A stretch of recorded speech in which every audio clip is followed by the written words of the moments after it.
In the previous videos, we have already discussed what are modals and the auxiliary verbs, which has two parts: primary auxiliary verbs and modals. Modals contain words like would, should, must, could, cannot, can, will, shall, would, etc. So modals क्यों use होते हैं हमारे sentences में? Modals हम अपने sentences में इसलिए use करते हैं जिससे कि हमारा जो इंटेंशन है, जो हम प्रेजेंट करना चाहते हैं, either it is a suggestion or an advice or a offer or a request, anything, any intention, to show that intention in the sentence we use modals. ठीक है, we have done 8 kind of modals in the previous 3 videos. Now in this video we will start from kind number 9th, use of must. Okay, let's start. Must is used to express duty, compulsion, necessity and obligations. अगर हमारी कोई duty है या फिर कोई compulsion है जो हमें कंपल्सरीली करना है काम, या फिर कोई बेसिक चीज़ है, नेसेसिटी है, और कोई ऑब्लिगेशन है. फॉर एग्ज़ाम्पल हम लोग एक एग्ज़ाम्पल हर एक तरीके का लेंगे. First is you must clear the dues before the 10th of March. तो दिस इज़ अ कंपल्शन. ठीक है, आपको कंपल्सरीली करना ही करना है. We must hurry, we are very late. Now this is a necessity कि हम लोग लेट हैं, that is the reason we must hurry. Okay, another is it is duty, it is getting pretty dark, I must leave or for home. So this is a duty, ये हमारी duty बन गई है. Now we must devote some time to social services. This is a obligation. ठीक है. Point number B, must is used to express an emphatic advice. For example, you must see a doctor at once, you must inform the police of the accident. तो ये emphatic advices होती हैं. Police, doctor, जिनमें ये सब चीज़ें involve होती हैं, वो emphatic advices हो जाती हैं. Point number C, must is used to express some strong possibility, that is certainty. कोई strong possibility होए कि आपने कोई प्रिडिक्शन लगाया और ये काफ़ी हद तक 90% इट इज़ पॉसिबल, तो हम उसमें मस्ट यूज़ करते हैं. For example, someone is knocking at the door, it must be the postman. तो नॉक कर रहा है कोई डोर पर and it must be the postman. That means कि 80% the person knew that there is postman at the door. For second, you must be dreaming. Now the person who is saying that you must be dreaming is expressing some strong possibility. There must be a mistake somewhere. He must be mad to see you. Okay, so ये सारे एक strong possibility दिखा रहा है हमें. ठीक है, तो वहाँ पर हम क्या यूज़ करते हैं? वहाँ must यूज़ करते हैं. Note 1, must not expresses a prohibition. किसी चीज़ को हम प्रोहिबिट करते हैं, किसी चीज़ को हम बैन करना चाहते हैं, किसी चीज़ के बिल्कुल हम अगेंस्ट होते हैं, तब हम यूज़ करते हैं must not. For example, you mustn't. Mustn't एक एब्रीविएशन है, शॉर्ट फॉर्म है मस्ट नॉट का, MUSTN 'T. Mustn't come here again, मतलब ये बिल्कुल प्रोहिबिशन है, अगेंस्ट है कि यहाँ तुम कभी मत आना. Candidate mustn't write their names on the answer books. This is a prohibition. Okay, note number 2. The past tenses of must to express certainty or inference is must have.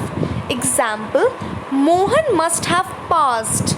He had been working quite hard. ठीक है, जो past tense must का होता है वो होता है must have. Okay, for example, Mohan must have passed. Mohan pass हो गया होगा. He had been working quite hard, वो काफ़ी ज़्यादा मेहनत कर रहा था. ठीक है. Note 3, the past tense of must to express necessity is had. तो पहला वाला क्या था? वो भी पास्ट टेंस था, पर उसमें हम क्या एक्सप्रेस कर रहे थे, कोई सर्टेनिटी, कोई इन्फेरेंस मतलब जब हम कोई चीज़ का एजम्पशन लगाते हैं कि वो काफ़ी ज़्यादा मेहनत कर रहा था, वो पास हो गया होगा, तो ये हम कोई एजम्पशन लगा रहे हैं, हमें ट्रुथ नहीं पता है but we are making an assumption. पर यहाँ पर हम क्या अजम्पशन जब लगाते हैं तब हम क्या यूज़ करते हैं, मस्ट हैव यूज़ करते हैं। पर जब हम कोई नेसेसिटी एक्सप्रेस कर रहे होते हैं, कोई बेसिक चीज़, कोई नेसेसिटी, तब हम मस्ट हैड यूज़ करते हैं। The candidates had to appear for an interview after the written test. So written test के बाद उन्हें इंटरव्यू में अपीयर करना है, तो हमने यहाँ पे हैड यूज़ करा। Okay, then comes the use of ought to. Ought to is use to express some moral duty or social obligation. कोई सोशल वर्क या कोई social service which is important और कोई मॉरल ड्यूटी के लिए हम हमेशा ऑट टू यूज़ करते हैं। ऑट टू को अगर if I have to explain what is ought to, then I can say that ought to means should. We should love our neighbors is also right, and we ought to love our neighbors is also right. But ought to हमने यहाँ पे क्यों preference हमने ज़्यादा दी ought to को, because ought to का मतलब ही यही होता है जब हम कोई मॉरल ड्यूटी या फिर हमें कोई सोशल सर्विस या फिर विच इज़ इम्पॉर्टेंट वो हमें एक्सप्रेस करनी होती है, तो ought to is a much right word for such sentences to express such intention. For example, we ought to love our neighbors. Society ought to look after the handicapped. मतलब society की ये जिम्मेदारी है कि वो handicapped persons को look after करें. Students ought to obey their teacher. तो ये स्टूडेंट की रिस्पॉन्सिबिलिटी है कि वो अपने टीचर्स को obey करें. This is their duty. Note, the idea of obligation can be expressed with should and must also. However, ought to is used when a feeling is duty is involved. मैंने आपको बताया था कि हम should भी use कर सकते हैं और must भी यूज़ कर सकते हैं. For example, student must obey their teachers, students should obey their teachers. But हमने ought to इसलिए यूज़ करते हैं जब यहाँ कोई सेंटेंस में फीलिंग ऑफ ड्यूटी आ जाती है, then we use ought to. Note 2, the negative form of ought to is ought not to. तो नेगेटिव फॉर्म क्या होता है, ought not to. ought to have plus past participle is used to express an obligatory action to the past which was not performed. जब हम ought to have और किसी past participle को use करते हैं जैसे कि have, ठीक है, तब हम क्या एक्सप्रेस करते हैं, हम कोई obligatory मतलब नेसेसरी एक्शन एक्सप्रेस करने की कोशिश करते हैं जो पास्ट में परफॉर्म नहीं हो पाया था. For example, you ought to have helped your brother in difficulty. ठीक है, मतलब तुम्हें अपने भाई की बुरे समय पर हेल्प करनी चाहिए थी. ये पूरा नहीं हुआ है, उसने नहीं करी है, पर ये बात हो रही है पास्ट की कि तुम्हें करनी चाहिए थी. ठीक है, बट हुई नहीं है. ओके, ये कब ये हम लोग कैसे इसको एक्सप्रेस करते हैं, जब हम ought to के साथ ought to have के साथ हम कोई पास्ट पार्टिसिपल यूज़ करते हैं. Helped is a past participle. Help का पास्ट क्या होता है, हेल्प्ड. ठीक है, for another example, we ought to have looked after his aged parents. हमें उसके बूढ़े पेरेंट्स को देखना चाहिए था, उनकी देखभाल करनी चाहिए थी. तो ठीक है, this is not happened in the past, but in the present we are just discussing which is not happened in the past. Okay, you ought to have prepared well for the examinations. Okay, तुमने examinations के लिए अच्छी मेहनत करी होगी. ठीक है, करनी चाहिए थी. ठीक है, now come the use of need. Okay, the need is used in 2 ways. Need हम 2 वेज से यूज़ करते हैं.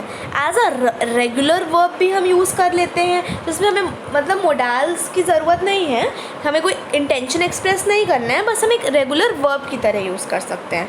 We need rest to alter hard work.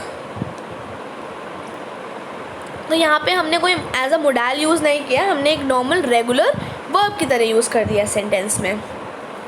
या फिर दूसरा वे है, we can use it as a modal as well, used only in questions and negative sentences.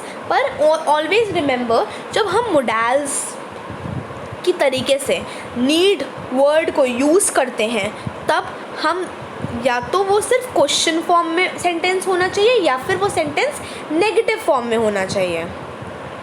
ठीक है. फॉर एग्जाम्पल, इन क्वेश्चन में अगर होगा, need is use whenever there is a strong element of doubt, when the speaker expects a negative answer. जैसे need I go there. हम need questions में तभी use करते हैं जब वो एक नेगेटिव फॉर्म में यूज़ हुआ होता है, जब जो स्पीकर है वो एक नेगेटिव आंसर एक्सपेक्ट कर रहा होता है और एक स्ट्रॉन्ग एलिमेंट होता है डाउट का. मतलब 90% डाउट होता है कि वो दूसरा पर्सन जिससे मैं ये पूछ रहा हूँ क्वेश्चन, वो मुझे मना कर देगा, नेगेटिव फॉर्म में आंसर देगा. इसीलिए हम उन क्वेश्चंस में नीड यूज़ करते हैं. For example, need I go there. ठीक है. Need not.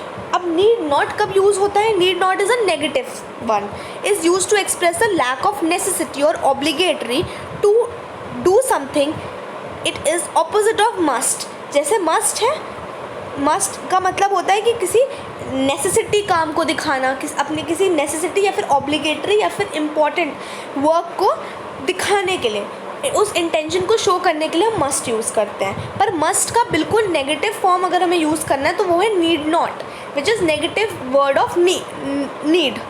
हम ये तब यूज़ करते हैं जब जिस सेंटेंसेस में लैक ऑफ नेसेसिटी होती है टू डू समथिंग, कोई नेसेसरी चीज़ नहीं होती है. For example, you need not see him, just write a letter. ये बहुत ही नेसेसरी चीज़ नहीं है, पर और ये सेंटेंस हमें कोई, there is a lack of obligation in this sentence, that is the reason we use need not here. ठीक है. For another example, we need not hurry, we have yet plenty of time. हमें जल्दी करने की कोई ज़रूरत नहीं है, हमें बस बहुत सारा टाइम बचा हुआ है.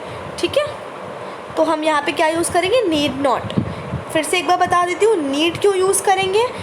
नीड हम क्वेश्चन के फॉर्म में तब यूज़ करेंगे जब 90% या स्ट्रॉन्ग एलिमेंट ऑफ डाउट हो क्वेश्चन में, और जो स्पीकर जिससे पूछा जा रहा है क्वेश्चन, वो नेगेटिव आंसर इसका एक्सपेक्ट कर रहा हो. For example, need I go there.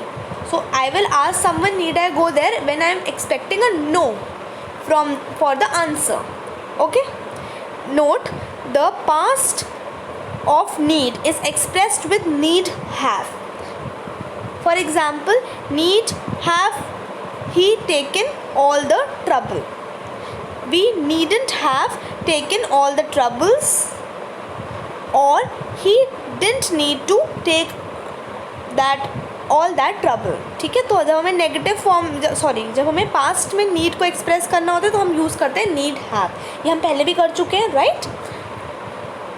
Now that's it for the video. I will explain you, there are 3 more modals left. I will explain you in the next video. Till then, go through the explanation, and if you have any doubt, you can ask. Thank you.